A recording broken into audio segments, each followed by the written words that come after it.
Estimadas damas y caballeros, muy buenas tardes tengan todas y todos ustedes. Mi nombre es Armando Cavazos y estaré conduciendo este evento. A nombre de la Comisión Estatal Electoral Nuevo León, les doy la más cordial de las bienvenidas a la conferencia Elecciones en México y España, Reflexiones y Análisis Comparativo.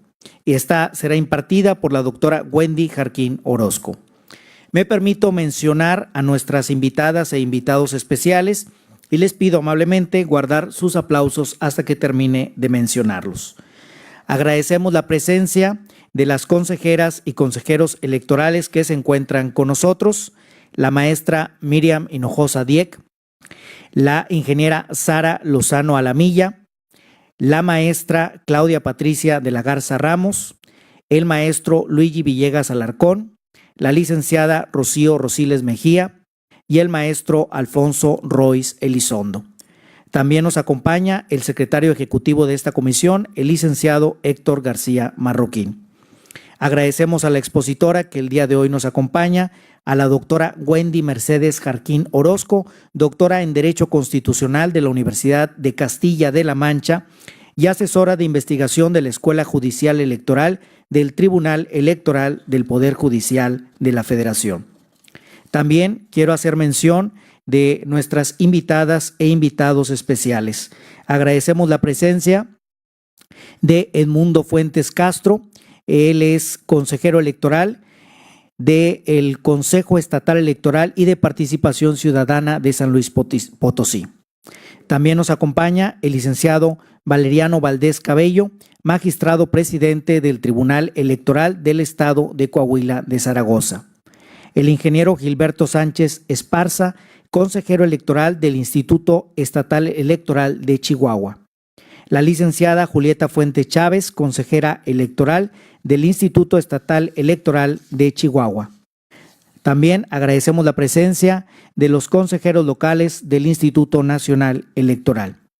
Gracias también a los distintos medios de comunicación, a las personas que nos ven a través de las redes sociales, a todo el personal de esta Comisión Estatal Electoral y al público en general que amablemente asiste a esta conferencia. Muchas gracias por su presencia y para todas y todos un cordial y caluroso aplauso de parte de quienes aquí estamos.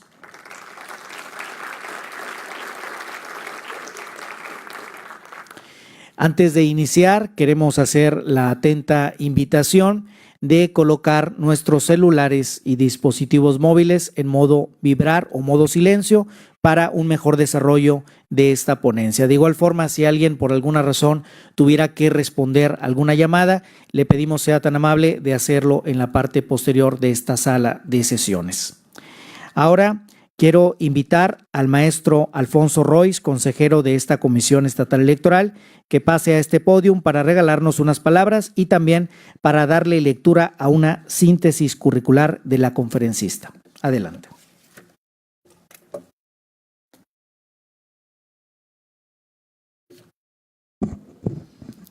Muy buenas tardes a todas y todos. Sean ustedes bienvenidas y bienvenidos.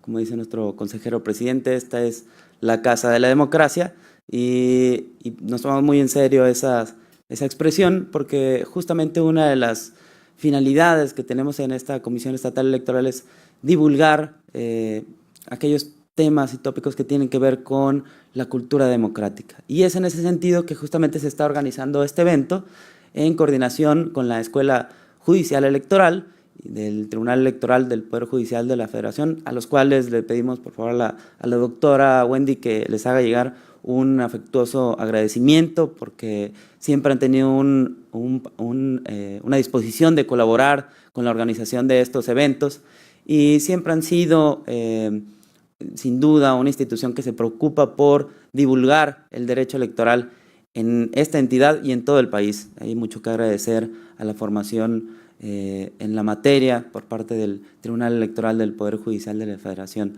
Pues sin más voy a leer la síntesis curricular de la expositora del día de hoy, la doctora Wendy Jarquín Orozco, quien es licenciada en Derecho por la Universidad Nacional Autónoma de Nicaragua y doctora en Derecho por la Universidad de Castilla-La Mancha. Realizó su tesis doctoral sobre la naturaleza subjetiva del amparo, análisis histórico comparado y de Derecho Español, y fue calificada con sobresaliente cum laude y mención internacional por el Tribunal Evaluador, y fue publicada por la editorial Porrúa. Amplió sus investigaciones en la Universidad de Wrocław, Polonia. Ha sido letrada en la Sala de lo Constitucional de la Corte Suprema de Justicia de Nicaragua, profesora de Derecho Constitucional de la Universidad de Castilla-La Mancha, con sede en Toledo, durante el periodo desde 2009 hasta 2018, habiendo participado en la organización de distintos congresos y seminarios en materia de Derecho Constitucional. Es secretaria académica del título de especialista en Justicia Constitucional, Interpretación y Aplicación de la Constitución que se celebra en la Facultad de Ciencias Jurídicas y Sociales de Toledo, y ha participado en varios proyectos de investigación e impartido diversas conferencias, sesiones en cursos de posgrado y títulos de especialista en varios países de Iberoamérica.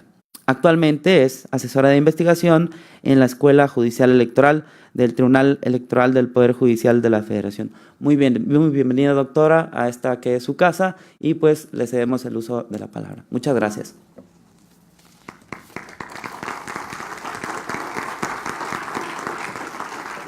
No sé, ¿se escucha bien? ¿Sí? Ok. Lo único que no traigo para cronometrar el tiempo, si alguien me ayuda con eso. ¿Sí?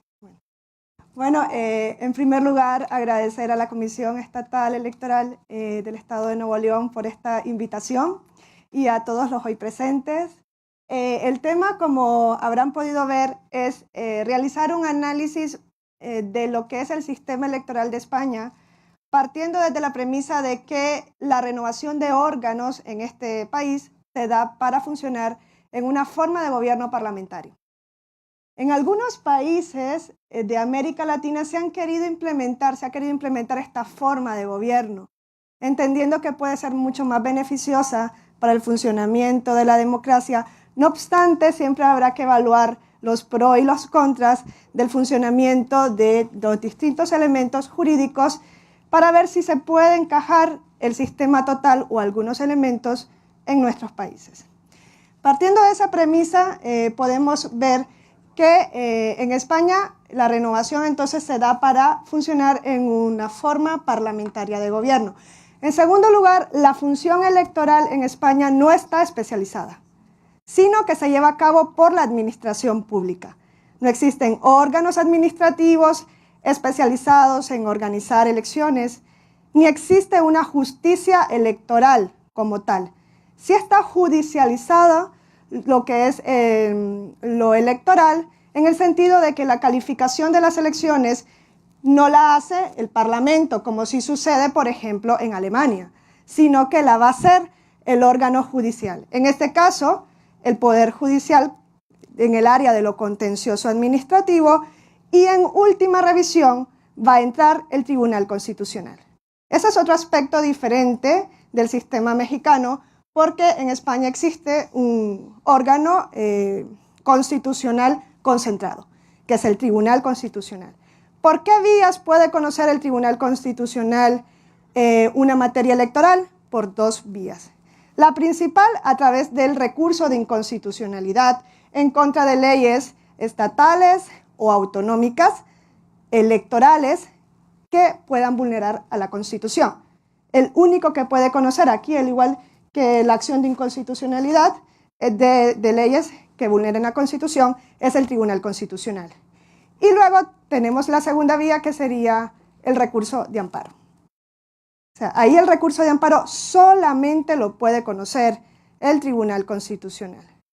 Pero antes de llegar a esa jurisdicción, tendríamos que agotar la vía judicial a través de lo contencioso administrativo. Entonces, esa es una diferencia que existe con relación al proceso mexicano. Y por último, debo destacar también la particularidad, que lo veremos a lo largo de la exposición, de que el sistema político español ha permitido que a través de mecanismos electorales se dé una apertura o una cierta apertura a las reivindicaciones nacionalistas. Y sobre esto habrán escuchado hablar, ¿no?, en los medios de comunicación, del caso de País Vasco o el caso de hoy día de Cataluña, que pretenden una secesión unilateral del territorio español. Pues esas voluntades han tenido una cierta apertura dentro del sistema electoral, que han permitido que partidos nacionalistas lleguen a tener una amplia representación en el Parlamento español, lo que es trascendental cuando hablamos de un sistema parlamentario no presidencial. Entonces, para entender un poco cómo funciona este sistema parlamentario y poder entrar en el área electoral, debemos decir que la Constitución de España proclama que la forma política del Estado es la monarquía parlamentaria.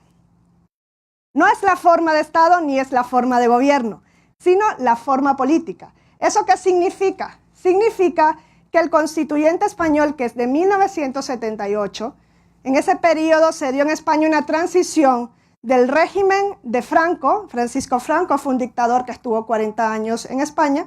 Se da la transición de ese régimen franquista a la democracia. Entonces esa constitución no fue fácil de poder consolidar. ¿Por qué? Porque existían diferentes opciones políticas. Unas pugnaban por mantener el régimen, que eran casi las mayoritarias, y otras por pasar a la democracia. Entonces se tuvieron que poner de acuerdo, fue una constitución de mucho consenso, en esa forma política que aunaba la tradición monárquica de Europa con el principio democrático. Entonces, ¿qué es lo que resultó de ahí? Resultó que en España existe una forma de gobierno parlamentaria donde hay un jefe de gobierno, que es el presidente de gobierno, hoy día don Pedro Sánchez, y luego hay una forma de Estado monárquica, vitalicia, hereditaria, el rey Felipe VI, pero desprovista de poder. En España el rey reina, pero no gobierna, pero jefe de Estado y jefe de gobierno no coinciden en una misma persona. Si fuese una república, el jefe de Estado no sería un monarca, pero al serlo, entonces se optó por esta fórmula en la que el rey no tiene ningún tipo de decisión política, sino que finiquita los actos realizados por otro órgano constitucional. Las Cortes Generales, por tanto, serían el órgano definitorio de esa forma de gobierno parlamentaria y están formados por dos órganos, al igual que en México. Serían la Cámara de Diputados, que para España es el Congreso de los Diputados, y el Senado. Ambas tienen una naturaleza representativa, son elegidas directamente por el pueblo. Otra diferencia con México, porque en México se elige al Congreso de la Unión, pero además se elige al presidente. En España no.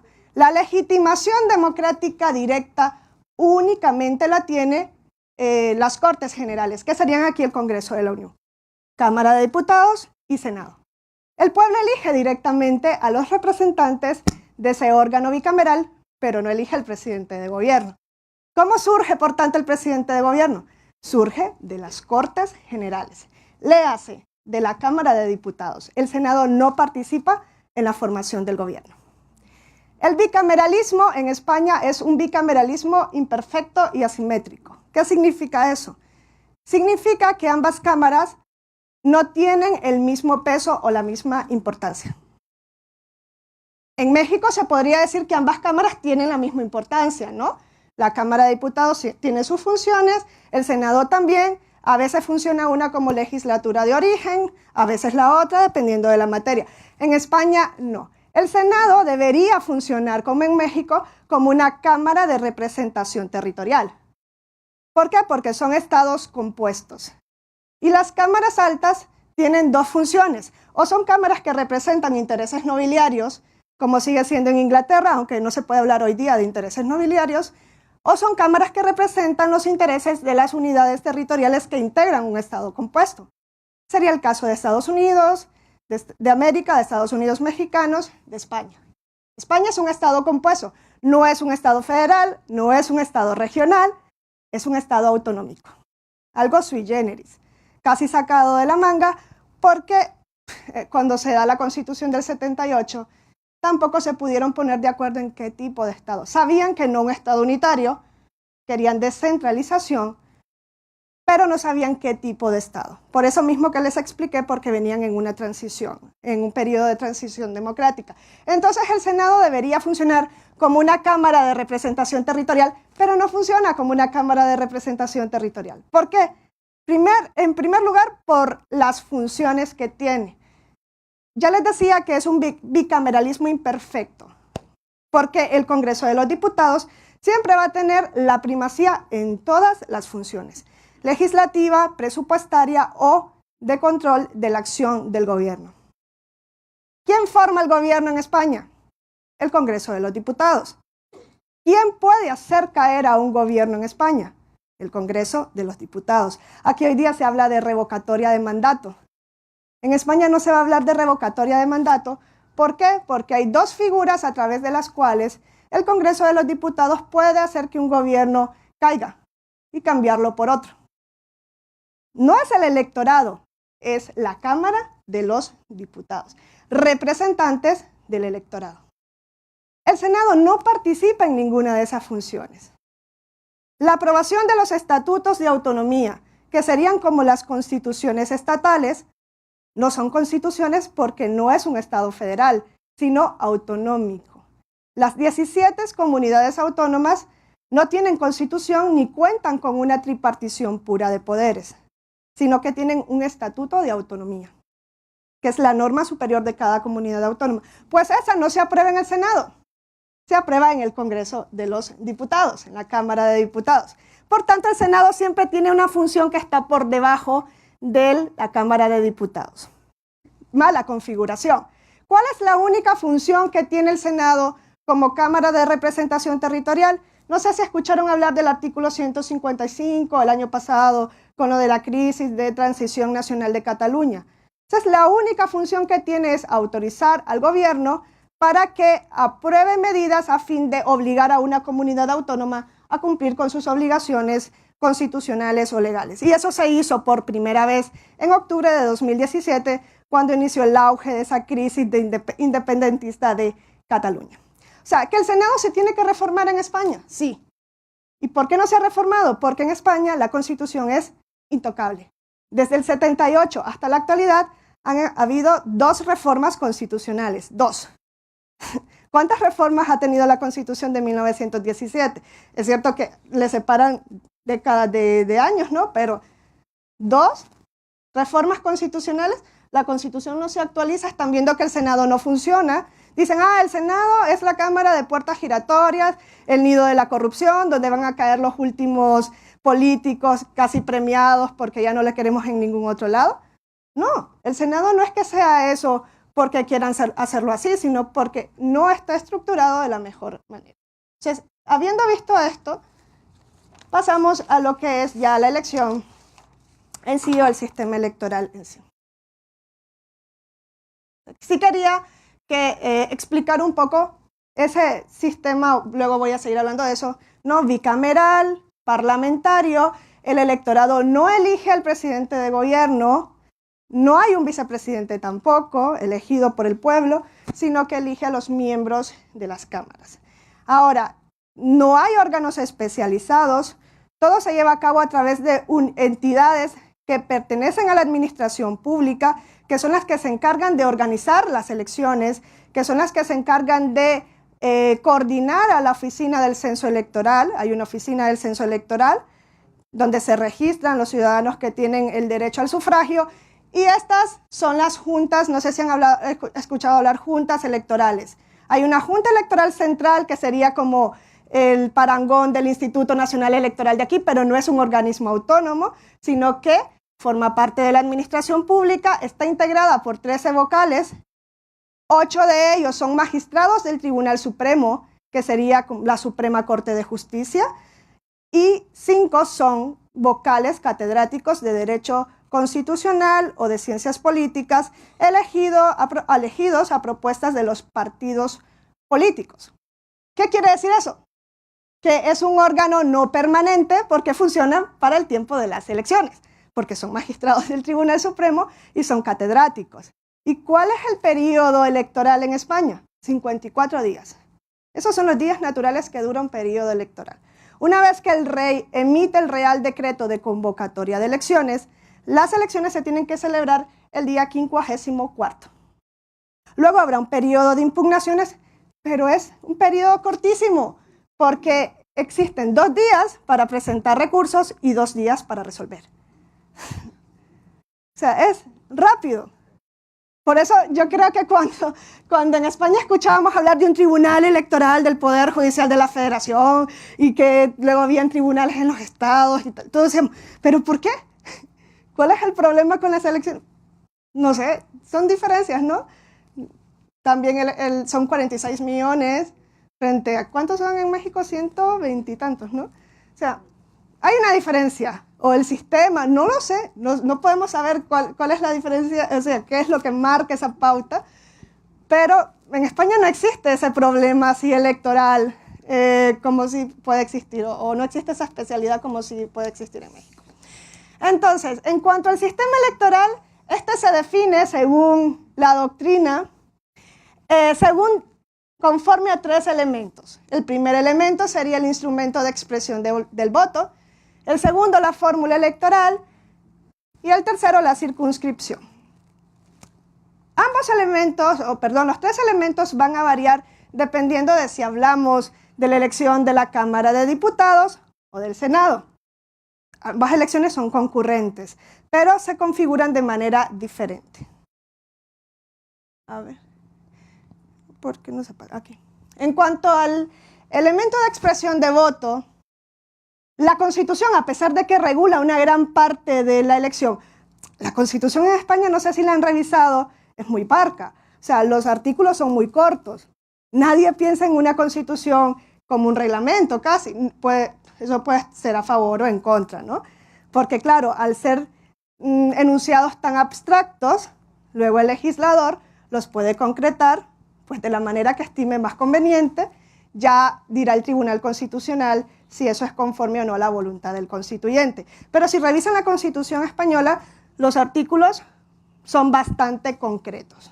O sea, no vamos a encontrar un artículo que traiga 20 párrafos y cada párrafo tantos incisos. No es así, la tradición es diferente.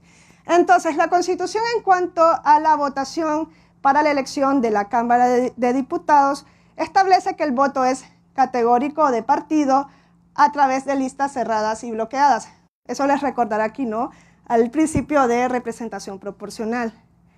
¿Cuál es la diferencia? La diferencia es que en España no está la opción de mayoría relativa y representación proporcional para la elección de la Cámara de Diputados, sino que es representación proporcional. Eso significa que los partidos políticos, ellos cierran sus listados sin tener que hacer consulta al electorado, y que el electorado luego va a votar como vota, introduciendo la papeleta electoral del partido de su preferencia. Váyase a saber quiénes son los que van en esa lista, váyase a saber el orden, el electorado no puede hacer nada con eso. Coge la papeleta, la introduce en el sobre de diputados y ha hecho la elección. Ese tipo de votación favorece la cohesión partidista, se dice, evita el clientelismo político, pero impide la representación política. ¿Cómo le exijo yo a un diputado o cómo yo le valoro si yo no le he votado a él? Yo he votado al partido político. En España no existe el mandato imperativo. La Constitución mexicana la prohíbe también, ¿o no? Sí. O sea, eso ya viene desde el medievo, no existe. Pero una cosa es que no existe el mandato imperativo, que yo no le pueda ir directamente a pedir cuentas a mi representante. Y otra cosa es que yo no pueda personificar a mi representante político. Entonces, esta es una de las críticas mayores que se ha hecho en España, más aún cuando la Cámara de Diputados es la que tiene el mayor peso en un sistema parlamentario. De ahí va a surgir el gobierno. Entonces, no te permite personificar. Ahora bien, dicen, bueno, quieren personificar la representación política porque quieres votar quizá a un diputado del Partido Popular y a otro del PSOE o alterar el orden. ¿Quieres eso? Eso va a cambiar, dice, toda la perspectiva política de España. La mayoría dice sí, pero bueno, dicen luego los legisladores, no. ¿Por qué? Porque para el Senado el voto es individual a cada candidato. Ahí no son listas cerradas y bloqueadas, sino que ahí yo sí puedo elegir con nombre y apellido a mi senador. En España la circunscripción es la provincia. Esa es la unidad territorial donde se emite el voto y se contabiliza. Entonces, son 50 provincias y por provincia se elegirían a 4 senadores. ¿Qué puedo hacer? Pues marcar, por un principio de corrección, no puedo marcar 4, sino que marco 3 en cada provincia, aunque se elijan 4. Y yo marco a uno del Partido Popular, uno del PSOE, uno de Podemos. Yo ya hice mi elección. Eso sería lo ideal. ¿Qué pasa con lo real?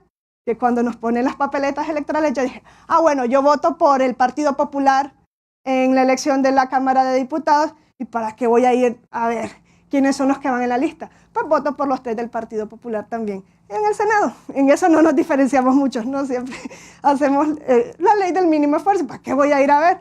Pues yo voto por los 3 de mi partido de preferencia. Y eso ha hecho que, si vemos la composición de las cámaras en las últimas elecciones generales, las cámaras se componen casi igual, aún a pesar de que en el Senado yo tengo la posibilidad de elegir diferente, porque nadie me obliga a votar por partido. Pero si ven, mayoría en el Congreso de los Diputados, Partido Popular, PSOE, Podemos. En el Senado, Partido Popular, PSOE, Podemos. No cambia nuestra mentalidad, aun cuando la ley nos permita una opción diferente. Entonces, ¿cuál sería, dicen, cuál sería la reforma electoral que sí se debería llevar a cabo en España? La democracia intrapartido político. Es decir, que exista una norma que obligue al partido político a proponer sus candidaturas de determinada manera. Abrir elecciones primarias para que los militantes de ese partido decidan quiénes van a ir en la lista de la Cámara de Diputados. Eso es lo que debería suceder para que podamos contar con una representación real en la Cámara. Ahora bien, sobre eso, bueno, sí les pido que se queden con esas fechas. Fueron las 2 últimas elecciones generales de España, pero sí me va a valer muchísimo para explicarles cómo el gobierno puede cambiar a pesar de que no hayan elecciones. La última elección fue de 26 de junio de 2016. ¿Qué eligieron? Cámara de Diputados y Senado. La legislatura duraría 4 años. Es decir, que las elecciones naturalmente se deberían celebrar en 2020. Y ahí elegirse nuevamente, se renuevan las Cortes y luego pues viene la sesión de investidura del presidente de gobierno. Naturalmente ese sería el cambio. En esta elección salió elegido como presidente de gobierno posteriori Mariano Rajoy. Él debería haber sido cambiado en 2020, pero vamos a ver que en mayo de 2018 se dio el cambio de un gobierno por otro, sin haber elecciones. Entonces, las cámaras se componen de esta manera. El Tribunal Constitucional, que ha dicho con relación a esto de listas cerradas y bloqueadas, esto quiero decirlo.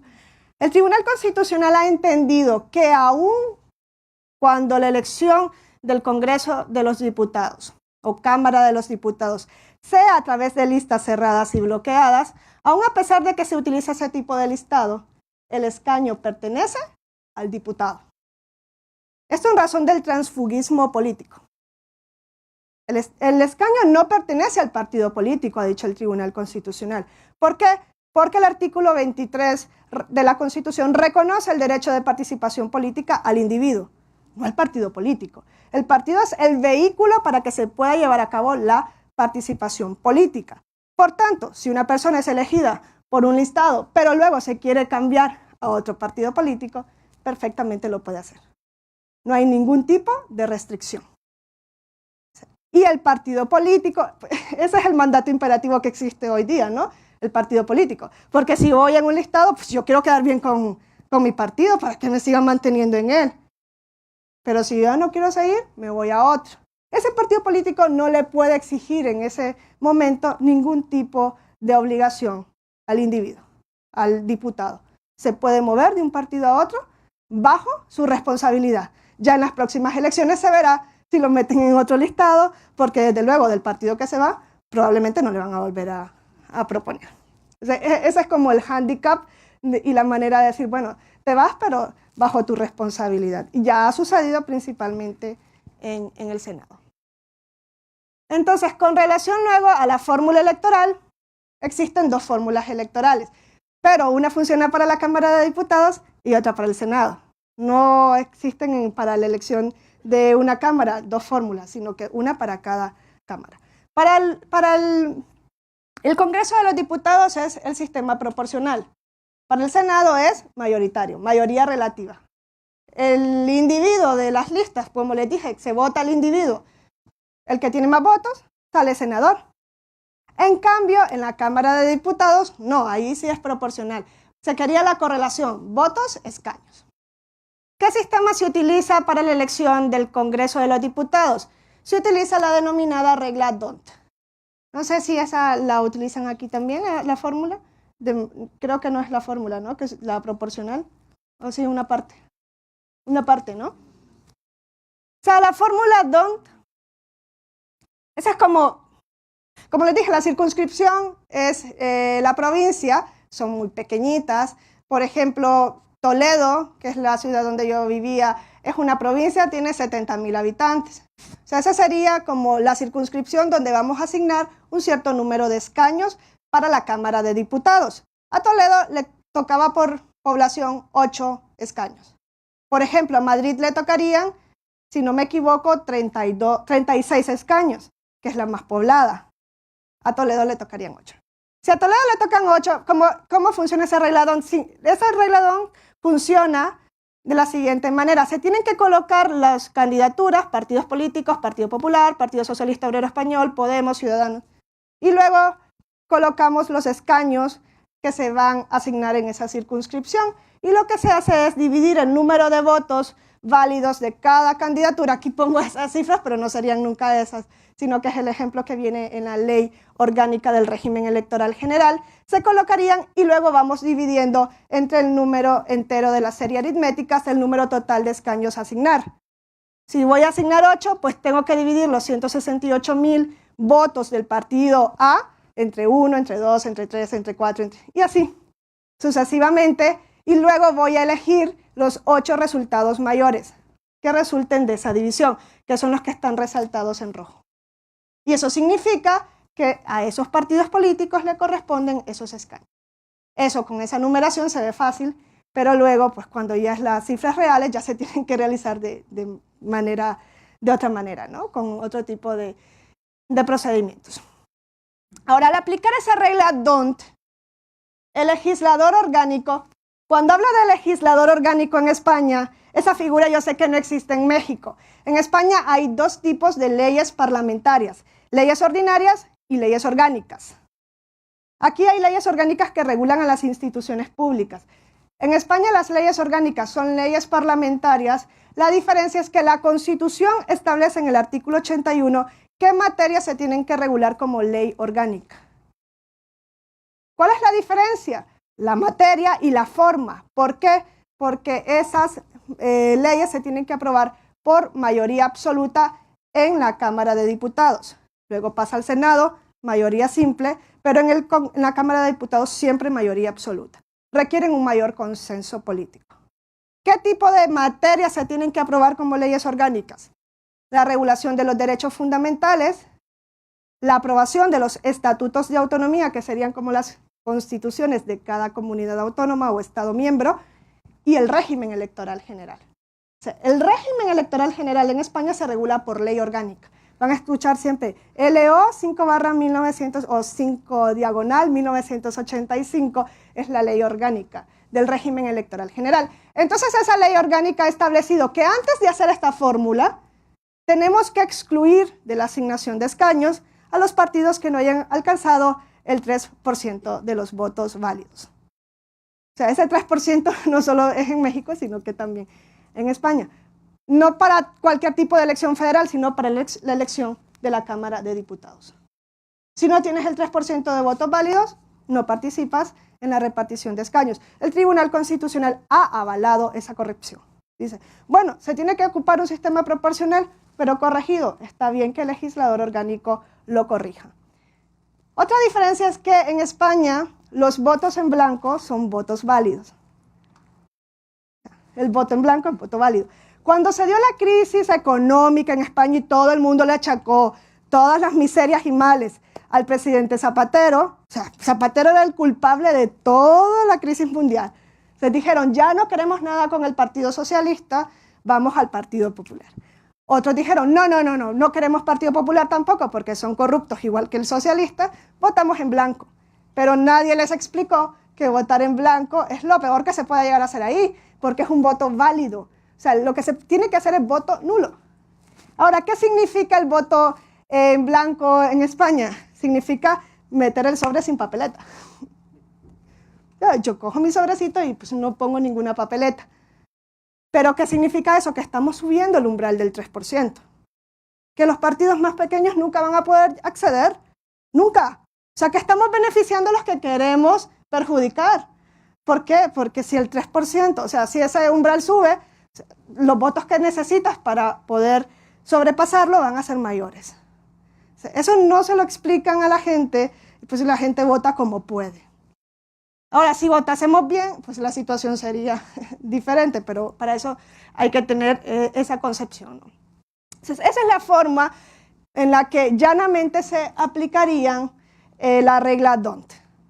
Otro maleficio, la fórmula D'Hondt es lo peor porque favorece el bipartidismo y siempre están rotando entre Partido Popular y Partido Socialista, nunca van a hacer elecciones competitivas porque los partidos minoritarios no van a llegar. Pero el problema no es de la fórmula o solo de la fórmula, sino que el problema mayor es de la circunscripción. Ese es el problema en España, la circunscripción, porque es muy pequeña. O sea, puede haber una circunscripción de 90,000 habitantes. O sea, es muy pequeña la circunscripción, porque es la provincia. Entonces, aquí sí fue el constituyente el que quiso que la circunscripción fuera la provincia, para ambas elecciones, para la Cámara de Diputados y para el Senado. Entonces, partiendo de que son 50 provincias en España, son 50 circunscripciones, y luego no sé si han escuchado hablar de Ceuta y Melilla, son 2 ciudades autónomas que están en el norte de África, pero que le pertenecen a España. No son comunidades autónomas, son ciudades autónomas, pero también son circunscripción. Entonces serían 50 provincias, más Ceuta, más Melilla, 52. Ahora vamos a elegir a la Cámara de Diputados. Si ven, miren, los artículos son bien cortos y así generalmente son los artículos constitucionales, los preceptos. Artículo 68 de la Constitución. Dice, el Congreso de los Diputados se compone de un mínimo de 300 y un máximo de 400 representantes. No dice cuál es, solo da el techo mínimo y máximo. El legislador orgánico dijo, son 350. Vale, 350. Lo puede hacer el legislador porque él no te dio la cifra exacta, sino que te dio el rango. Luego dice, la ley distribuirá el número total de diputados asignando una representación mínima inicial a cada circunscripción. Es decir, cada una de las 50 provincias debe tener una representación mínima en la Cámara de Diputados. No dice cuál. El legislador orgánico dijo 2 diputados para cada provincia. Eso ha generado un problema inmenso en España. 2 diputados para Soria, que vamos a ver que tiene 90,000 habitantes, es la provincia menos poblada, y 2 diputados para Madrid, que tiene 6.5 millones de habitantes. O sea, esa es la asignación mínima inicial. A ver si lo tengo aquí. Sí, entonces, ¿qué sucedería con eso? Sucedería que si en el Congreso son 350 diputados, si hay 50 provincias más Ceuta y Melilla, y a cada una le corresponde 2 diputados, a Ceuta 1 y a Melilla otro, porque si hay una diferencia, Ceuta 1, Melilla otro, y luego cada provincia 2. Hay 102 diputados que se asignan automáticamente en España. Con relevancia, o sea, no importa, es irrelevante, perdón, la población de cada provincia. Como les decía, Soria, que es la menos poblada, tiene 2, y Madrid, que es la más poblada, tiene 2. ¿Para qué fue esto? Para que Soria pudiese tener representación, porque ahí nos faltan, ¿no? Hasta llegar a 350, faltarían 248 diputados. Eso sí se van a asignar en representación a la población. Pero puede que Soria, por población, no tuviese acceso a ninguno. Entonces dijeron, bueno, los vamos a blindar, 2 cada uno. ¿Qué ha ocasionado todo esto? Todo esto ha ocasionado, ahí les puse aquí, Madrid es la más poblada, tiene 36, Barcelona 31, y vamos a ver Soria 2. Ha ocasionado que en Soria, uno de esos escaños, para obtener uno de esos escaños, se necesiten, creo que eran 12,000 votos, 12,200 y resto de votos para obtener un escaño en la Cámara de Diputados. En cambio, en Madrid, un escaño necesita 107,000 votos. ¿Qué quiere decir? Que el valor del escaño no es igual en toda España. Va a depender de la circunscripción en la que tú votes. En Soria, si yo como partido quiero tener representación, voy a necesitar 10,000 votos. En Madrid voy a necesitar 100,000 votos. ¿Qué ha ocasionado también esto? Ha ocasionado que los partidos que tienen concentrados sus votos en determinadas circunscripciones tengan mayor representación que aquellos que compiten para todas las circunscripciones. Y por eso les decía que el sistema político ha favorecido las reivindicaciones nacionalistas. ¿Por qué? Porque Barcelona es una circunscripción grande. Se eligen a 31 diputados. Barcelona puede tener 31, puede tener 20 que sean nacionalistas. Y van a haber 20 diputados nacionalistas en la Cámara de Diputados pujando por intereses nacionalistas. Y un partido que tenga difuminados sus votos en todas las provincias y que sea un partido para España completa, puede tener 5 representantes. Y eso ya ha sucedido. Ya no existe ese partido político, ha desaparecido en las últimas elecciones, pero era el partido Izquierda Unida. Era un partido nacional, dicen, no nacionalista, sino de toda España. Y luego está el partido Convergencia y Unió, que es hoy PDeCAT, Partido per Catalunya, nacionalista. Y ese partido, pues en las elecciones de 2011 creo que obtuvo 1 millón de votos en Cataluña. En cambio, Izquierda Unida obtuvo 1,5 millones de votos en toda España. Pues, ¿qué sucedió? Izquierda Unida tenía 11 representantes en la Cámara de Diputados y Convergencia y Unión, que es hoy per Catalunya, con esos 31, creo que tenía 16. Con 1 millón de votos menos, tenía más representantes en la Cámara de Diputados. Algo va mal, y no es la fórmula D'Hondt, es la circunscripción. La circunscripción no puede ser tan pequeña. La circunscripción debería ser la comunidad autónoma o una circunscripción única en toda España que se vote para formar la Cámara de Diputados. Pero nadie quiere reformar la Constitución. Vamos, que digan, reforma la Constitución para que ya no sea la circunscripción de la provincia.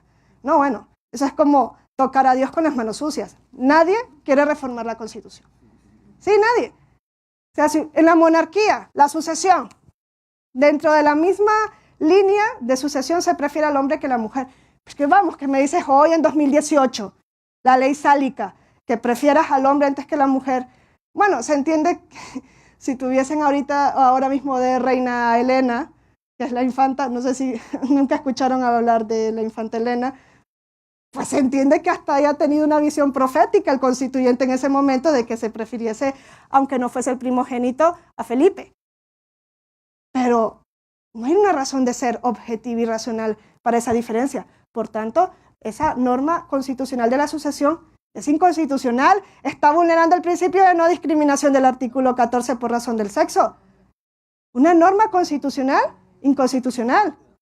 Y la tienen ahí, pero les da igual. No vayas a tocar la Constitución, vamos.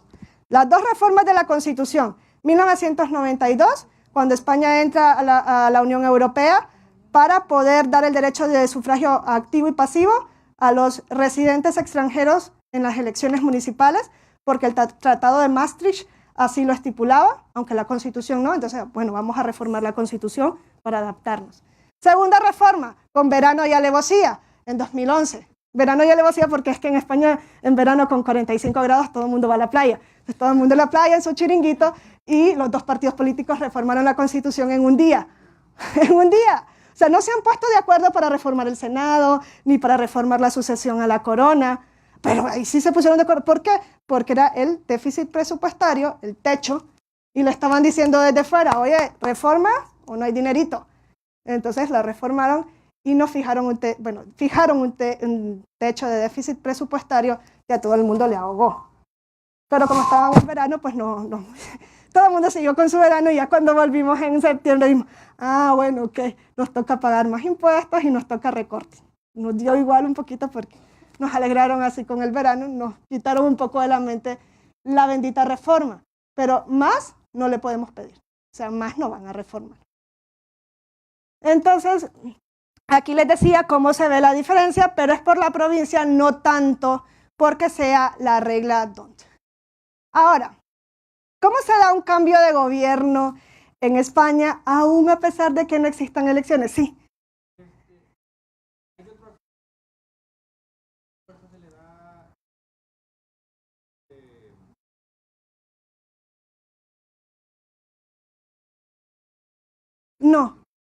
No hay ninguna suma de escaños. O sea, la primera fuerza surge solamente de la aplicación de la regla DONT. O sea, el partido más votado que resulte luego, dice ya con las 50 provincias, no tienen ningún tipo de asignación adicional. No. ¿Por qué tenías esa idea? ¿Alguna? Siempre se da la representación, sobre representación en la primera fuerza, ¿no? No, tampoco existen reglas de sobre representación ni de subrepresentación. Es la de la regla DONT. Es la regla DONT. Sí, se aplica y el partido, o sea, los resultados mayores son los que te van a definir qué partido va a tener representación. Pero ahí no hay regla de sobre representación, no, nunca ha existido. Ahora, una vez que se forma la Cámara de Diputados, el Senado ya lo dejamos al lado el pobrecito porque no participa en nada. Entonces, ¿cómo vamos a formar un gobierno? ¿Qué pasa para formar un gobierno? Eso yo creo que sí, alguna vez voy a volver a la diapositiva de las últimas elecciones. Algo de las noticias llegará porque eso fue también muy lioso. Si ven, las dos últimas elecciones generales tuvieron 6 meses de diferencia. ¿Por qué? Porque cuando se da la elección del 20 de diciembre de 2015, el Partido Popular viene arrastrando muchísima corrupción. Pero nadie quiere volver a saber del socialista obrero español, porque Zapatero fue lo peor del mundo. O sea, dices, ya Zapatero hasta desapareció, el pobrecito, yo creo que apareció en Venezuela la última vez, porque nadie le quería ver ni dentro de su mismo partido. O sea, hubo una crisis institucional de partidos políticos. De ahí emergieron los nuevos partidos. Podemos con Pablo Iglesias y Ciudadanos con Albert Rivera. Son 2 nuevos partidos. En España eso fue un boom, porque después del bipartidismo, desde el 80 hasta creo que 2014, emergen con la crisis nuevos partidos de gente joven. Entonces, ¿qué pasa con las elecciones del 20 de diciembre de 2015? Partido Popular, el más votado, tiene 123 votos. ¿Con quién se puede aliar? Con Ciudadanos, que tiene 6, porque el resto ya venían siendo como partidos de izquierda o partidos nacionalistas. ¿Cómo se forma un gobierno en España? Una vez que elegimos a las cámaras, nos vamos a centrar solo en la Cámara de Diputados, porque ya les digo, el Senado no participa. Ahora viene lo bueno. Ahora las cámaras se tienen que poner de acuerdo, los diputados. ¿Para qué? Para darle la confianza a un candidato y formar gobierno. Entonces, hay sesión de constitución de mesa de la Cámara de Diputados, elige presidente, vicepresidente, secretarios, y aquí viene el rey. Que dicen, el rey no vale para nada. No, si el rey sí. El rey es una figura de consenso. En ese momento, Felipe VI comenzó a tener consultas con los grupos parlamentarios. ¿Qué viene a consultar? A ver, qué candidato se puede presentar para que tenga una mayoría, a ver a quién va a proponer como candidato a presidente de gobierno. Es el rey el que tiene que hacer esa función como arbitral, de árbitro, de consenso. ¿Qué pasó en la legislatura anterior de 2011? Que el Partido Popular había tenido 186 escaños. Ahí no había ningún consenso. Ya les voy a explicar por qué. Porque son 350 diputados. Y para formar gobierno, la Constitución exige que en la primera votación el candidato tenga mayoría absoluta. ¿Cuál es la mayoría absoluta? La mitad más 1, 176 votos. Si en 2011 el Partido Popular tuvo 186 escaños, no había nada que consultar. El candidato de la lista, o sea, el cabeza de lista siempre va a ser el candidato a presidente de gobierno. Ese va a ser el gobierno, ya está, el presidente de gobierno, ya. Aquí no, aquí el Partido Popular dijo, anda, tenemos 123 votos. A ver con quién negocio, ¿no? Pues Mariano Rajoy, muy astuto, dijo, a mí el rey me va a venir a decir porque soy la lista más votada. Eso no significa que yo tengo que ser el candidato, porque no es un sistema de mayoría, sino proporcional. pero lógicamente él me va a venir a decir, pero yo no veo con quién voy a negociar, entonces paso. Y dijo el rey Felipe, bueno, pues no quiere Mariano Rajoy, ahora ¿a quién le digo? Entonces se lo dijo al de la segunda, que tiene 48 votos. ¿Cuánto le faltaban para llegar a 176? ¿Qué dijo Pedro Sánchez? Pues esto es como cuando queremos vivir con el marido y con el amante a la vez. O sea, puede que algunos lo consigan, pero es complicado. Y dijo, pues yo voy a pactar. No, bueno, sí, algunos lo coincidieron. Chapó, ¿no? Pero dijo, yo voy a pactar con Podemos y con Ciudadanos. Extrema derecha, izquierda radical. Vamos. Si ustedes hubiesen visto el gobierno de coalición que iba a surgir ahí, madre mía. O sea, eso no duraba ni 2 días, pero él se presentó. Se presentó, por tanto, el rey hizo las consultas y dijo, bueno, aquí el mal menor, pues que se presente este que dice que va a tener 176 votos. Se presenta la primera votación de investidura y es como yo me presento ante ustedes y vengo con mi programa de gobierno y digo, voy a hacer esto, lo otro y me engano. No obtuvo mayoría absoluta, desde luego que no. Entonces, ¿qué dice la Constitución? Como no obtienes mayoría absoluta, 48 horas después cronometradas. Es que la Constitución dice 48 horas, no dice 2 días. Entonces dijeron, bueno, pues tiene que ser a las 3 de la mañana. En España se empieza a trabajar como a las 10. Hicieron correr las horas de una manera para que fuesen 48 horas. Se presentó y también lo mandaron a su casa. Entonces dice, bueno, ahí la Constitución que dice, primera votación, mayoría absoluta. 48 horas después, segunda votación, mayoría simple. Más votos a favor que en contra, ni eso. Entonces dice el rey, bueno, pues ¿ahora qué hago? Tengo que proponer a otro. ¿A quién? Pedro Sánchez otra vez. Entonces dijo el rey, no hay a nadie a quien proponer. O sea, ¿a quién propongo? Ahí creo que esa es la función del rey. Esa. Ahí es donde él tiene discrecionalidad. La única vez en la que el rey puede tener discrecionalidad es cuando le toca proponer un candidato a presidente de gobierno y nadie tenga mayoría suficiente. Y ahí el rey dijo, convénzame, enamórame, vamos, dime quién, con pruebas. Porque Pedro Sánchez dijo, yo, pero no iba a tenerlo. O sea, ya había pasado las 2 votaciones y no las tuvo. Entonces el rey dijo, pues no voy a proponer a nadie, disuelvo las cortes, se van a su casa porque no se ponen de acuerdo y ya veremos si en las próximas elecciones alguien les vuelve a votar. O sea, en España hay 2 tipos de disolución anticipada de las cortes. Una es esa, disolución funcional. Cuando no se ponen de acuerdo para formar un presidente de gobierno. ¿Cuál es la presión? Te vas a tu casa. Y se fueron a su casa. Y se disolvieron las cortes y hubo una nueva elección en junio. Y la respuesta fue casi igual, miren, con 130 Partido Popular, 43 Partido Socialista. Entonces decía, aquí se está hablando de gobiernos de coalición ahora, ¿no? Eso en España siempre ha funcionado. O sea, es un sistema parlamentario. Tienen que gobernar con consenso. O eso es lo suyo. Lo anormal es, en 2011, la legislatura que tenía mayoría absoluta Mariano Rajoy y pudo hacer lo que quiso. Y así puede ser Mariano Rajoy o puede ser Paquito el Chocolatero. O sea, da igual, tiene mayoría absoluta y en un sistema parlamentario aprueba leyes orgánicas, convalida decretos leyes, que eso sí se los cuento, se mueren, gobierna solo. No, pues no puede, nadie le va a proponer una moción de censura. Entonces, ¿qué pasó en 2016? Ahí sí se formó gobierno.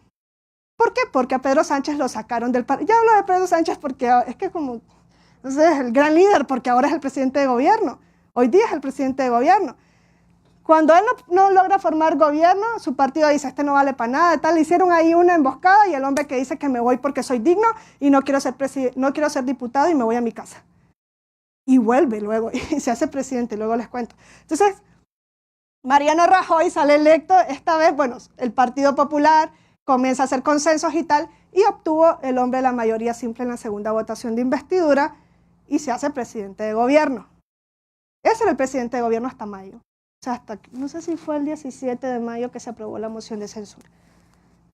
Se aprobó una moción de censura en su contra. ¿Por qué? Porque el Partido Popular está hasta acá, de casos de corrupción, y hubo una sentencia, se estaba esperando esa sentencia, de la Audiencia Provincial, no, de la Audiencia Nacional de España, que dejó claro que el Partido Popular se financió de manera ilegal, o sea, a partir de comisiones. El partido de gobierno, el Partido Popular. Entonces, eso sí comenzó a mover ahí en el Congreso de los Diputados. Y Pedro Sánchez, que no era diputado, dijo, esta es la mía. ¿Qué promovieron? Una moción de censura. ¿Cuál es esa figura? A ver si se les va a ocurrir aquí en un sistema presidencial introducirla también. Esa figura lo que significa es que desde el Parlamento se puede promover una moción a fin de hacer cambiar un gobierno por otro. ¿Cuántos diputados tienen que firmar esa moción? 35. Es fácil que 35 diputados presenten la moción, ¿no? Son 350, 35 lo puede conseguir solo el PSOE, tenía 43. ¿Qué es lo difícil? Que cuando yo presento la moción tengo que proponer un candidato a presidente de gobierno, alternativo. Y ese candidato va a necesitar mayoría absoluta en la primera votación, y si no, 48 horas después, mayoría simple. Ahí se lo complicaron. Pero los partidos nacionalistas, esos que estaban en Cataluña pujando el año pasado porque se quieren ir de España, y muchos otros dijeron, bueno, vamos a apoyar a Pedro Sánchez, que se vaya Mariano Rajoy, y luego a ver cómo gobierna Pedro Sánchez, y le apoyaron.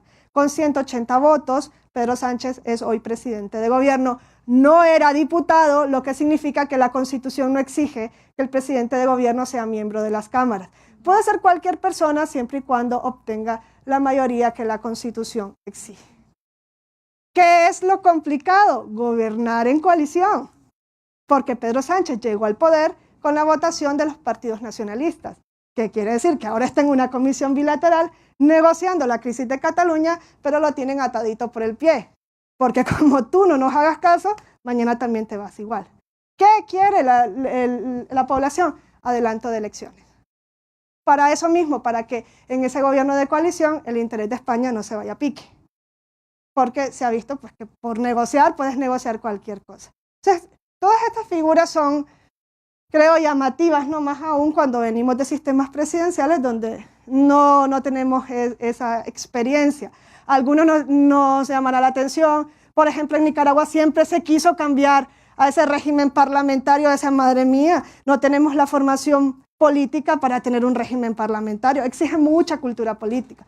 ¿Por qué lo querían? Al final lo querían para poder tener un jefe de gobierno que pudiese reelegirse indefinidamente, porque en el sistema parlamentario, como regla general, no existe esa como prohibición de reelección indefinida. Si tú tienes la mayoría que la Constitución exige para tener la confianza parlamentaria, puedes presentarte 1000 veces. En España ya se está viendo que eso genera corrupción. Ahora, si quieren restricción de límite de mandato a 3 mandatos o a 2. Hoy sí, antes no. No es un sistema presidencial, ojo, el presidente de gobierno es presidente de gobierno, pero no es jefe de Estado ni jefe de las Fuerzas Armadas. O sea, es un sistema diferente. Por tanto, a veces esas experiencias nos sirven para valorar lo que tenemos en casa, para también frenarnos un poco cuando queremos introducir piezas del pastel, de todo tipo de pasteles, y vamos a hacer aquí una amalgama. No se trata de eso. Se trata de racionalmente ver lo que de verdad puede funcionarnos. Yo soy de los que creen que algunas cosas sí no funcionan, pero cuando el sistema es completamente antagónico, no querramos. Allá en España dicen mezclar churras con merinas, o sea, mezclar una cosa con otra porque te sale un Frankenstein y ya no sabes luego cómo poder manejarlo, ¿no? Entonces yo quería presentarles esa visión un tanto panorámica precisamente para eso. O sea, partí diciendo, España no tiene un problema electoral en sí que amerite quizá esa división entre órganos autónomos jurisdiccionales, que está muy bien y uno aprende muchísimo.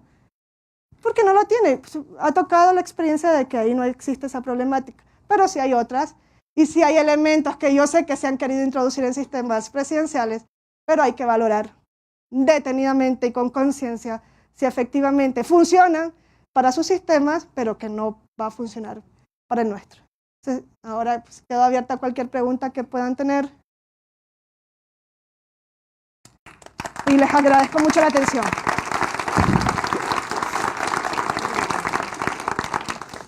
Muchas gracias a la doctora Jarquín Orozco por esta conferencia, Elecciones en México y España, reflexiones y análisis comparativo. Ahora tenemos un breve espacio, 10 minutos para preguntas y respuestas, y les comparto la dinámica, es muy sencilla. Quien desea hacer una pregunta, por favor levanta la mano, les vamos a llevar el micrófono, les vamos a pedir que digan su nombre y que sean muy breves y concretos en la pregunta, por favor. Si alguien desea, tenemos. ¿Qué tal? Buenas tardes. Felicidades por tu exposición. Después de tu exposición me quedó la impresión de que España es irremediablemente franquista, ¿no? Lo digo en un sentido lúdico.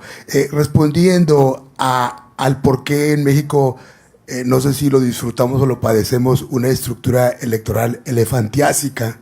Imagino que te impresiona simplemente tener aquí este edificio.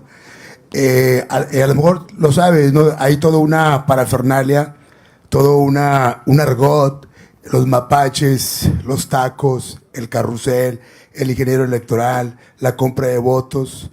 Es toda una parafernalia lingüística que hemos venido padeciendo con Partido Revolucionario Institucional, ¿no? Es como una acotación respondiendo a por qué contamos con una estructura electoral elefantiásica. Tengo una pregunta más que nada de orden estructural con todo lo que es lo que significa la España, ¿no? Cuando estuvo el escritor Fernando Vallejo en España, le preguntaron por la figura del rey y dijo que le parecía algo ridículo, ¿no? Nosotros que vivimos acá en un sistema republicano, bueno, yo cuando estuve allá también, que tuve la suerte de estar en varias ciudades, alcancé a ver como una expresión, no sé si fantoche o presumiéndolo de que tienen un rey. ¿Qué onda con esto, no? No sé si podrías abundar un poco qué explica, ¿no?, en el siglo XXI el contar con un rey, ¿no? Gracias. El fantoche te quedó muy bien, sí, es que es muy de derecha. Bueno, simplemente es tradición histórica. Se cuenta con un rey por tradición histórica. En España han habido 2 periodos de república muy breves. El último periodo de república fue la de 1931 y duró 5 años y dio lugar a que viniese Franco. Entonces, como que son muy endebles porque la república no ha tenido como políticos que de verdad sepan trabajar con ella. Y han dado sistemas. Siempre la república ha dado, en las 2 ocasiones, ha dado pie a dictaduras. A que venga El Salvador, el Mesías, y que ya sea por guerra civil o por elección, se proclame como presidente de gobierno. Ahora, en la transición del 78, sí se dijo, monarquía no, pero ese, de los documentos clasificadísimos de España está el hecho de que muchos países pidieron un referéndum consultivo para ver si la población quería monarquía o quería república y nunca se llegó a realizar. Al final de la Constitución del 78, cuando en el artículo 54 se establece la monarquía, la gente votó a favor de toda la Constitución y se entendió que avaló la monarquía. Pero es que no tenía, o sea, a mí me dan risa las consultas populares, lo siento, es democracia directa, pero vamos que te genera muchísimos problemas si no ver el Brexit ahora mismo, ¿no? Porque te dicen, ¿sí o no? No te dicen, bueno, claro, no te van a poner a explicar sí a esto y no a lo otro. ¿Me entiendes lo que te quiero decir? O sea, el referéndum avaló la monarquía. Y por eso la monarquía está hoy día. Ahora, hay una razón de ser de verdad de peso para que exista una familia real con un presupuesto que ni siquiera estaba sujeto a la ley de transparencia, hoy día sí. Y que tenga un presupuesto excesivo dentro del Estado. O sea, ¿hay una razón de ser objetiva? No. ¿Histórica? Sí. ¿Funcional? El rey es el símbolo de la unidad y permanencia del Estado español. Muchas veces fuera se identifica siempre al rey como España, es como la marca España. ¿Cuál es la única función en la que el rey es indispensable? Ser árbitro en el momento de formar gobierno. En el resto, ¿qué hace el rey? Sanciona, promulga y manda a publicar leyes. ¿Que no está de acuerdo con la ley del aborto, el rey puede negarse a sancionar? No, tiene que sancionar, porque no entra en juego su voluntad. ¿Que no está de acuerdo el rey con un decreto del presidente, tiene que expedirlo? Sí, tiene que expedirlo, aunque no esté de acuerdo. ¿Que el rey declaró la guerra? No, lo hizo en la Cámara de Diputados, el rey solo firmó. Pero por eso están manteniendo esa figura hasta el día de hoy. O sea, yo creo que racionalmente no tiene una razón de ser. Pero eso, ve, tú explícaselo a aquellos que tienen que reformar la Constitución. Gracias. ¿Tenemos otra pregunta? Carlos Ayala, buenas tardes. Doctora, muy agradable y clara su exposición, felicidades. Mi pregunta es, en 78, ¿de dónde se inspiran, de dónde toman el modelo para la reforma constitucional en España? ¿De dónde toman pedacitos de aquí y allá? Bueno, no fue una reforma, sino que ahí sí hubo un poder constituyente. Confundimos mucho los términos, ¿no? Poder constituyente y reforma constitucional no tienen nada que ver. Durante el régimen de Franco, la constitución que sería la predecesora era la de 1931, de la Segunda República. Franco llega en periodo, como un dictador, claro está, no se rigió por la Constitución, sino que emitió leyes fundamentales. Yo siempre digo que fue un dictador, como su nombre lo dice, Franco, porque una Constitución puede llamarse Constitución, pero si no tiene separación de poderes y no se garantizan derechos, no es que no se reconozcan, no se garantizan derechos, puede llamarse Constitución y no es Constitución. Ya tenemos ejemplos en América del Sur. Él no tuvo Constitución, tuvo leyes fundamentales. Por tanto, cuando se da la transición, lo que se dan son leyes de transición para elegir cortes generales constituyentes y se dicta una nueva constitución. ¿Qué es lo que mira España siempre? Alemania, Francia. Son las dos constituciones que le sirvieron de inspiración, hasta el punto que el régimen parlamentario, la diferencia es que es una república alemana, o sea, Alemania es una república y España una monarquía, pero el régimen parlamentario es prácticamente imitación del régimen alemán. Gracias. Tenemos acá otras dos preguntas, por favor. Aquí, y luego el señor. ¿Qué va? Ok. Muchas gracias, doctora. Muy interesante su plática. Quería preguntarle, en su opinión, ya nos comentó lo difícil que es reformar, digamos, la Constitución en España, pero ¿qué tan posible es una nueva Constitución? Con el surgimiento ahora de Podemos, de Ciudadanos, que constantemente hacen ciertos llamados en ese sentido.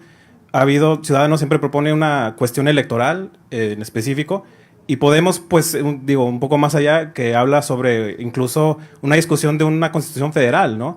Que ha tenido cierta discusión dentro del PSOE. Entonces, no sé si me podía comentar un poco sobre esa posibilidad. Sí. Sobre eso siempre le decía a mis alumnos, los engañan, porque la constituyente es imposible. O sea, no hay constituyente posible en España porque la Constitución en el artículo 168 establece el procedimiento de revisión total de la Constitución. O sea, hay un procedimiento a seguir y por tanto hay un límite para las Cortes que vayan a configurarse como revisoras total de la Constitución. Ergo, ya no hay poder constituyente, porque sabemos que el poder constituyente tiene naturaleza ilimitada, ¿no? Como el poder creador. Entonces, ¿se podría reformar la Constitución? Sí. ¿Qué? Todo. No hay materias intangibles.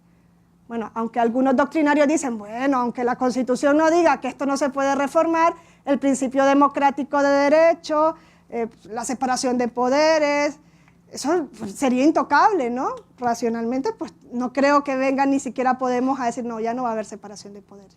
Se podría reformar todo. ¿Qué exige ese 168? Exige un procedimiento engorroso donde los hay. Dificilísimo. En principio, las cámaras actuales tienen que aprobar la reforma, las que estén vigentes, Senado y Cámara de Diputados, y una vez que aprueben, aprobar en principio de la reforma. O sea, decir, sí, que hay una reforma. Y una vez que hacen eso, se disuelven y se convocan, como una elección normal, nuevas cámaras que van a reformar la Constitución. Entonces, esas nuevas cámaras se tienen que convocar y luego comenzar a tramitar y aprobar la reforma con las 2/3 partes de cada una de ellas. Una mayoría, no es mayoría absoluta, es una mayoría cualificada, 233 escaños en el Congreso de los Diputados y 176 creo que eran en el Senado, 177. Llegar a ese consenso es muy difícil. Y luego, por si fuera poco, tiene que haber un referéndum del pueblo español en su conjunto que avale la reforma de la Constitución. Por eso con la crisis de Cataluña se dijo, bueno, ¿qué salida tenemos? Démosle a los catalanes más autonomía, Estado federal, vamos, que tenga su tripartición de poderes, su propia Constitución y a la venia de Dios, porque ahorita no tienen Constitución ni tienen poder judicial propio y cómo está la situación. Pero dice el pueblo, dice la nación española, el resto de España. Bueno, pues aquí votamos todos al final. Y si nosotros no queremos, se puede reformar la Constitución, pero al final queda en nada, porque quien tiene que dar la última palabra es el soberano. Son temas muy complejos. O sea, el procedimiento está en la Constitución. Pablo Iglesias siempre habló de una constituyente. No es posible una constituyente cuando la Constitución establece el procedimiento de revisión total. Es una revisión total de la Constitución, pero siguiendo una forma. Si te la quieres saltar, entonces estás desconociendo el orden constitucional. Cuando él hablaba de constituyentes es porque quería desconocer el orden constitucional. Quería saltarse la Constitución. Y vamos, si empezamos así, mal vamos a terminar. Pero ya no tiene la fuerza, creo, suficiente Podemos para llevar a cabo. Eso solo no. Si quieren revisión total, tiene que ser esa vía, incluso. Y es que eso, yo creo que aquí creo que sí puedo cerrar. No sé si hay otra pregunta. Si quieren reformar el título de la monarquía, el 168 te remite a ese procedimiento. Si quieres reformar el capítulo de los derechos fundamentales, el 168 te remite a ese procedimiento. Si quieres decir que España ya no es es que en la Constitución no dice que es un Estado autonómico, dice que reconoce el derecho de autonomía de nacionalidades y regiones. Esa palabra fue la que creó todo el lío. No es nacionalidades porque sean naciones, sino bueno, de las regiones. Si quieres reformar eso que está en el artículo 2, que es el título preliminar, también 168, revisión, aunque sea parcial, pero dice la Constitución, va por la misma vía de reforma total. Aunque solo estés cambiando una palabra de un artículo. Si está en el título preliminar, en el capítulo de los derechos o en el título de la monarquía, te vas por esa reforma engorrosa que acabo de explicar. Entonces, por eso no ha sido fácil, no es imposible. Las dos reformas que han habido han sido de preceptos en los que no se exige revisión, ese procedimiento del 168, sino que es el 167, que no exige disolución de las Cortes, nuevas Cortes y referéndum, y que te pide 3/5 partes en el Congreso y 3/5 partes en el Senado. Entonces, son cuestiones de consenso político, ¿no? Lo que se necesita. Tenemos una última pregunta, por favor. Dos preguntas más. Benito Estrada, soy consejero electoral local. Quiero felicitarla por su participación, pero antes de hacer mi pregunta, quisiera hacer algunos comentarios sobre nuestras elecciones que acabamos de vivir. Creo que hay muchas diferencias entre España y México, pero quisiera señalar específicamente una que acabamos de padecer aquí en México. En estas elecciones fueron asesinados más de 150 candidatos, entre ellos 15 mujeres. Debo decir que a los integrantes del crimen organizado, que no son solamente narcotraficantes, les interesa controlar ciertos espacios, ciertas zonas y ciertas rutas. Y les interesa estar en sociedad convenientemente con ciertos alcaldes, regidores, etc. Pero es necesario comentar que los criminales, la opción de asesinar es la última para controlar una determinada situación. Básicamente les es efectivo la amenaza o los dólares para financiar campañas. Entonces, si fueron 150 gentes asesinadas que van a llegar al Congreso y que van a llegar a puestos de mando a diferentes niveles del gobierno, debemos multiplicar por 2 o por 3 las personas que van a llegar a nuestro Congreso, que no van a responder ni a su partido y menos a los ciudadanos. Van a responder a un grupo criminal. Hay muchas evidencias, muchas pruebas, muchos datos que reflejan esto. Esto es una diferencia fundamental en contra de nuestro país. Hay una especie de invasión ecológica, de control por parte de estos grupos que están retando al Estado. Y hay muchas zonas, muchos lugares donde el Estado ya no existe. El poder en esas zonas es del crimen organizado. Debo señalar que el crimen organizado implica el narcotráfico, pero no solamente el narcotráfico. Hay 20 delitos aproximadamente que están sustentando estas agrupaciones. Y entonces Lo más trágico es que la organización criminal no está integrada nada más por narcotraficantes. Aquí hay empresarios, hay policías, hay políticos importantes en todos los niveles y también, desgraciadamente, hay mandos militares. Esa es una situación terrible para nuestro país, que va a enfrentar uno de los más grandes retos el próximo gobierno. Hay otras diferencias y otras circunstancias importantes. Por ejemplo, la difuminación de las ideologías. Aquí lo que vimos fue un pragmatismo 100%. Asociaciones entre supuestamente grupos de izquierda con grupos de derecha, etcétera. Otra situación es que cuando a un gobierno, cuando un gobernante de una determinada entidad le interesa mucho que un conocido suyo quede en el poder, interviene directamente a través de todo lo que exista, como pasó en Puebla, un fraude claramente orquestado por una persona que quería que quedara su esposa en el gobierno.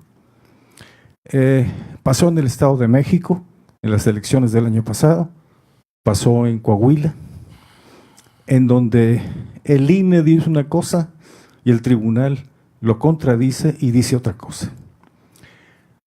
Otras de las diferencias que creo yo que son importantísimas, trágicamente para México, es que la FEPADE fue utilizada políticamente. Y el tribunal, desgraciadamente, al menos 4 de sus integrantes, favorecieron la entrada de una persona a la boleta para la presidencia que no debía estar ahí. Estas son situaciones que agravan lo que está por venir en México. Creo que una de las características que debemos fomentar en un futuro próximo es la verdadera autonomía de los organismos electorales. Esa es una de tantas otras preocupaciones. Mi pregunta, discúlpeme por alargar, mi pregunta para usted concretamente, ¿cuál considera usted que sea la principal demanda política del pueblo español?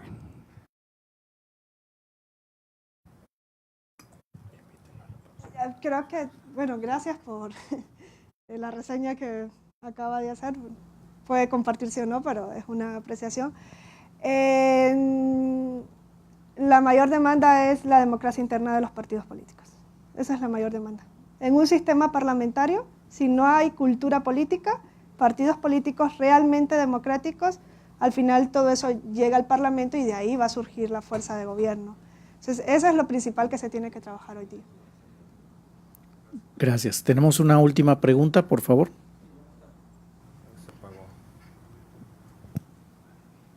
Sí, buenas tardes. Javier Salazar, presidente del PRD aquí en Monterrey. Muy ilustrativa su exposición, muy interesante. Nada más sí, en cómo se dio la moción de censura y cómo después de perder Pedro Sánchez su elección en 2015, se mete en la pelea que estaba muy acotado, ¿no? Por los varones, los caciques del PSOE, ¿no? Sí. Y se mete y va a la interna, y les gana a Susana Díaz, perdón. Y a todos los caciques, no a todos los varones. Sí.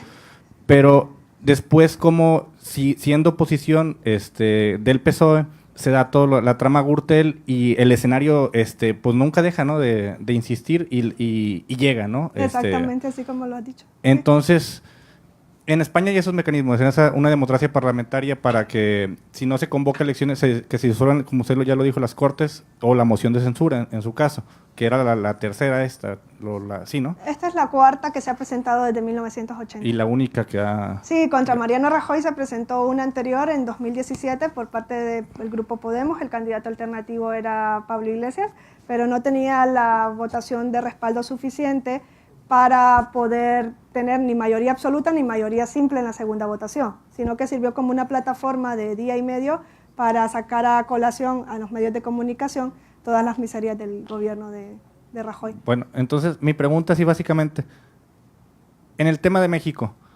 con un candidato que gana arrolladoramente, con una mayoría que va a tener prácticamente absoluta en el legislativo y sin mecanismos de control, sin mecanismos de control democráticos que sirvan de contrapeso y con un ataque ya directo del candidato a los demás poderes que pueden servir de contrapeso, como es el judicial, como es el legislativo. ¿Qué futuro o qué se vislumbra? Porque dices, vemos los escenarios que se repiten en Europa, en América Latina, en Estados Unidos. Entonces, ¿qué mecanismos hay para acotar ese presidencialismo que se viene otra vez el auge, el ascenso, en esta democracia que todavía tenemos aquí en México? Sería Juan. Bueno, me metes en un berenjenal.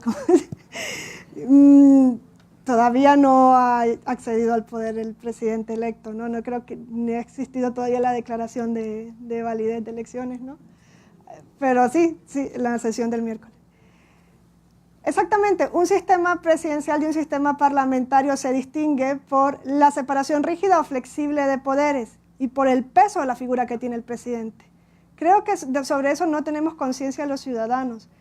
¿Cuál es el juego de pesos y contrapesos de un sistema presidencial? El Parlamento. No tiene por qué judicializarse, tiene que ser el Parlamento. ¿Qué se espera? Que el Parlamento sepa funcionar como tal. Si no, probablemente pues, llegarán los casos a la Suprema Corte. Probablemente sea el atajo que se pueda conseguir. Pero eso son especulaciones porque todavía no tienen gobierno ni se puede adelantar un panorama negativo, simplemente es hablar del sistema puro. En un sistema presidencial sí puede haber ese juego dentro del mismo Parlamento que haga caer al gobierno. Pero si ves, Parlamento y gobierno están unidos, ¿me entiendes? En un sistema parlamentario, si nos ponemos en esa tesitura, Parlamento y gobierno son lo mismo. ¿Quién la controla? Ellos mismos, uno al otro. En un sistema presidencial, pues se espera que al haber una separación más rígida, pues existe una diferencia más rígida, aunque sea el mismo partido el que esté en la mayoría. Se espera. ¿Que no suceda así? Pues entonces tendrá que llegar a la vía judicial. Algunos casos, no todo puede judicializarse. Y si no, pues se tendrá que esperar 6 años, aunque creo que el presidente, bueno, que el candidato que ganó las elecciones, creo que sí ha hablado de una revocatoria de mandato. Si se implementa, se tendría que ver cómo funciona esa figura en México. No está mal la revocatoria de mandato, tampoco es una figura que tiene que causarnos tanto escándalo, que significa darle el poder al soberano para que en determinado momento pueda decir no estoy de acuerdo con este presidente. ¿Qué es lo que nunca se debe hacer? Quitar la prohibición de reelección presidencial. Nunca. O sea, es lo que se está haciendo en todos los sistemas presidenciales de América del Sur. Creo que en Ecuador han dado un paso para atrás ahora, pero todos han ido buscando eso, incluso declarando inconstitucional la Constitución. México tiene ese blindaje todavía. Son 6 años, el pueblo ha decidido, el pueblo es el soberano y dentro de 6 años el pueblo puede decidir lo contrario, si es que no se introduce la revocatoria de mandato antes. Pero quien tiene siempre la última palabra va a ser, no tiene que ser todo el judicial, sino el electorado, ¿no? Al fin y al cabo es el que decidió. Pero jamás ni nunca se debería permitir, y eso sí puede llegar al judicial si se mantienen las cosas como están ahora, aunque no se puede realizar la reforma de la Constitución, ¿no? ¿Se puede presentar alguna figura en contra de la reforma de la Constitución? ¿Cabe algún proceso ante la Suprema? Solo por la forma, pero por el fondo no. El amparo, no sé qué cabría ahí en esa vía. Por eso yo creo que es como lo intocable, el hándicap que se tiene en México. No reelección presidencial, dentro de 6 años el pueblo soberano se puede pronunciar de manera diferente. Pues, no sé, yo creo que no podría decir nada más sobre eso. ¿Hay alguna otra pregunta? Bueno, pues muchas gracias. No. De esta manera cerramos esta sesión de preguntas y respuestas. Gracias a la doctora Wendy.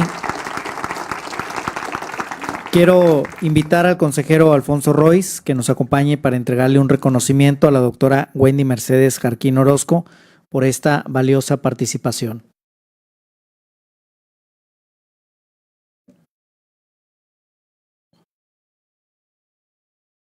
Muchísimas gracias. Y quiero invitar a las consejeras y al consejero que se encuentran que nos acompañen para hacer la toma de una fotografía. Por favor, si nos acompañan.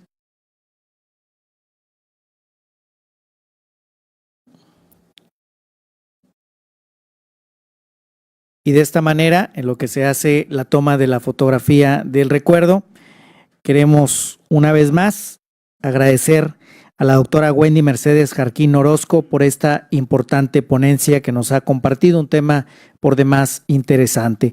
Queremos agradecer a quienes aquí nos acompañaron y a quienes nos siguieron a través de la transmisión en redes sociales de esta conferencia Elecciones en México y España, reflexiones y análisis comparativo. A nombre de la Comisión Estatal Electoral Nuevo León, agradecemos a todas y todos por acompañarnos. Que tengan una excelente tarde. Muchas gracias.